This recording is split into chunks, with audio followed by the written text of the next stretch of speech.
गुजरांवाला की फार्म की तरफ से डोली को वेलकम है। वो आ रही है अपना चैलेंज पूरा करने, अपना पान का है और 13 प्रो मैक्स कंपनी की तरफ से। पुलिस को टुक टाकर डॉली को प्रोटोकॉल देना महंगा पड़ गया। गुजरांवाला टुक टाकर डॉली को प्रोटोकॉल देने पर कांस्टेबल और पुलिस रजाकारों के खिलाफ मुकदमा दर्ज कर लिया गया।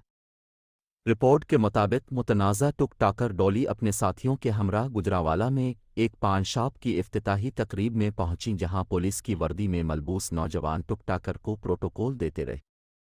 रिपोर्ट में बताया गया है कि पुलिस कांस्टेबल ने मकामी लोगों को वर्दियां पहनाकर डॉली को प्रोटोकॉल दिया, जिस पर सीपीओ गुजरांवाला राय एजाज ने फौरी एक्शन लेते हुए एक कांस्टेबल और 3 रजाकारों के खिलाफ थाना बागबानपुरा में मुकदमा दर्ज करने का हुक्म दे दिया। एफआईआर में कहा गया है कि राशिद नामी पुलिस एहलकार ने अपने 3 दोस्तों को पुलिस की वर्दी पहना रखी थी। सीपीओ गुजरांवाला राय एजाज ने कहा कि फराइज में गफलत और लापरवाही किसी सूरत बर्दाश्त नहीं की जाएगी। सीपीओ ने एसपी सिटी को वाक़ये की तहकीकात का हुक्म देते हुए 3 दिन में रिपोर्ट तलब कर ली है। जी अस्सलाम वालेकुम जी, देख लें डॉली फैशन आ चुकी हैं। ठीक है, अपने वादे के मुताबिक डॉली फैशन असली है, चेक कर लें।